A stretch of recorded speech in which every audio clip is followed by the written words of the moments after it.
राना साहब फरमाइएगा, अब क्या आप जो है वो करने जा रहे हैं और खान साहब ने जो किया खिताब और उससे पहले जो डिप्टी स्पीकर ने किया उस पर क्या कहेंगे? देखिए, ये किया है और ये किसी तौर भी जो है ये बरकरार नहीं रह सकता। हम इसको चैलेंज करेंगे क्योंकि ये अनकॉन्स्टिट्यूशनल है। लेकिन अपोजिशन जो है वो अपना बुनियादी मकसद जो है कि ये एक जाबर नाअहल सेलेक्टेड हुकूमत और ये एक सेलेक्टेड प्राइम मिनिस्टर जो है ये ख़त्म हो जाए, वो हमने अल्हम्दुलिल्लाह अचीव कर लिया है।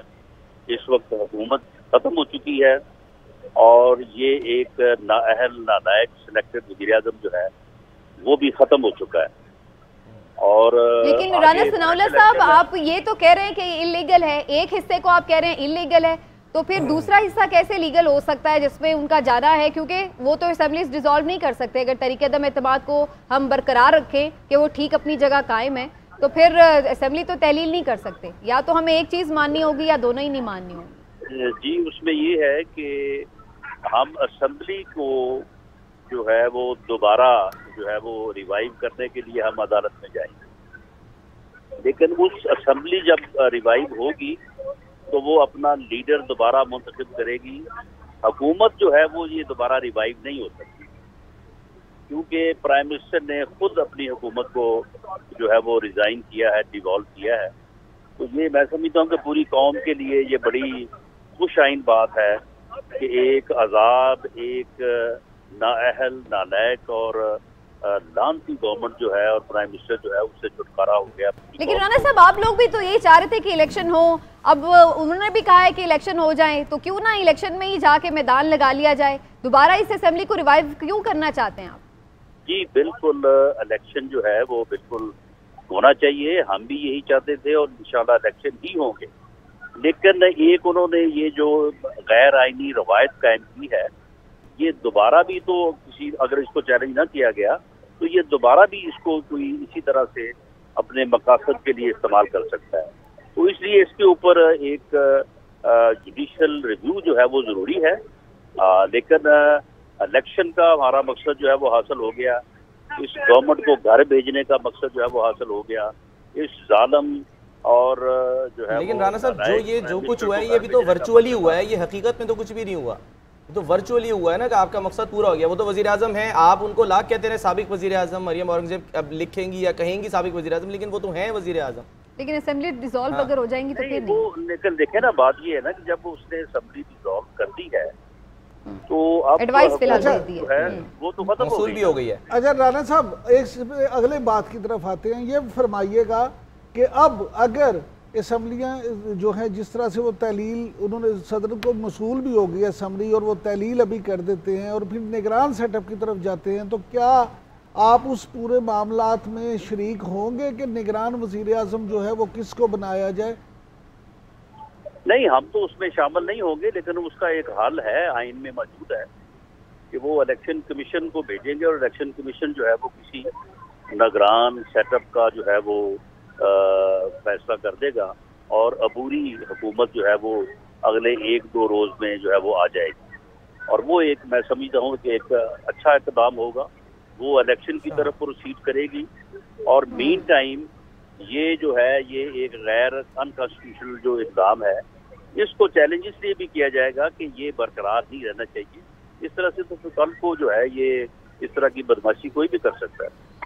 अच्छा राना साहब, आप कानूनदान भी हैं, अगर वो सेटअप बनाते हैं तो वो लीडर ऑफ दी अपोजिशन को तो कंसल्ट करके बना सकते हैं ना? इस बारे में क्या कानून कहता है? नहीं, अगर कंसल्टेशन ना हो, अगर प्रेसिडेंट जो है वो कंसल्टेशन का प्रोसेस शुरू करें और कंसल्टेशन ना हो तो फिर उसमें ये है कि फिर इलेक्शन कमीशन फैसला करना। जी ठीक है। राना साहब, कौन सा नया नाम देख रहे हैं जो मुस्तकबिल की क़यादत केयर टेकर के तौर पर संभालने जा रहा है? कोई नाम सामने आपको नजर आ रहे हैं इस वक्त?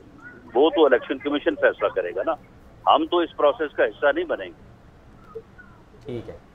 ठीक है, बहुत बहुत शुक्रिया राना सनाउल्लाह साहब हमारे साथ मौजूद। और आगे बढ़ने से पहले ज़रा ब्रेकिंग न्यूज़ दे दें जिसका जिक्र हमने कर दिया है इमरान साहब कि कौमी असम्बली तहलील करने की जो समरी है वो ऐवान सदर को मौसूल हो गई है। ज़राए के मुताबिक सदर आरिफ अलवी आईनी और कानूनी माहिरीन से मुशावरत कर रहे हैं। असम्बली तहलील करने से मुतालिक सदर आज ही ऑर्डर जारी कर देंगे। जी हाँ, बड़ी खबर है ये। कौमी असम्बली तहलील करने की जो समरी है वो सदर आरिफ अलवी को मौसूल हो चुकी है और जैसे कि अभी प्राइम मिनिस्टर साहब ने जो कौम से मुख्तसर खिताब किया उसमें उन्होंने इस बात का अनाउंसमेंट कर दी थी कि जनाब उन्होंने ये तजवीज़ भेज दी है, एडवाइस भेज दी है सदर को और अब उन्हें मौसूल भी हो चुकी है और अब इम्कान यही है कि आज इस बारे में हतमी फैसला हो जाएगा। बड़ी जल्दी में दिखाई दे रही है पाकिस्तान तहरीक इंसाफ और बड़ी तेज़ी से फैसले हो रहे हैं, लेकिन क्या आईनी और कानूनी तौर पर वो लीगल है या नहीं और इसके ऊपर सुप्रीम कोर्ट का हतमी वर्डिक्ट क्या होगा। अगर वो वर्डिक्ट इनके खिलाफ आया तो फिर इन इक़दामात की हैसियत क्या होगी, क्या ये रिवर्स हो जाएंगी।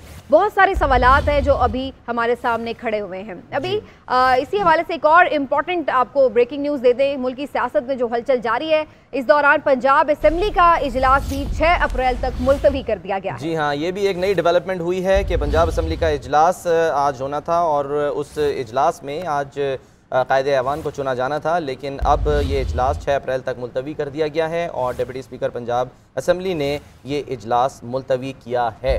तो गुलाम मुर्तज़ा हमारे साथ मौजूद हैं, उनसे हम बात करते हैं। गुलाम मुर्तज़ा, क्या बताया गया, क्या कहा गया? गुलाम मुर्तज़ा लाइन पर नहीं है, लेकिन जनाब वहाँ पे भी आज बड़ा दिन था। सलमान, आप मालूम ही है आपको कि पंजाब असम्बली में भी आज वज़ीर आला पंजाब का इंतखाब होना था। हमजा शहबाज और चौधरी परवेज़ इलाही साहब इसमें मद्दे मुकाबिल थे एक दूसरे के, लेकिन इस दौरान ही जो यहाँ पर सूरत हाल बनी है उसका मुझे लगता है कि असर उधर भी चला गया है और चूंकि पंजाब से ही हुआ था। हाँ, आज जो सरप्राइजेस का आगाज था, गवर्नर साहब पहले उनको रिमूव किया गया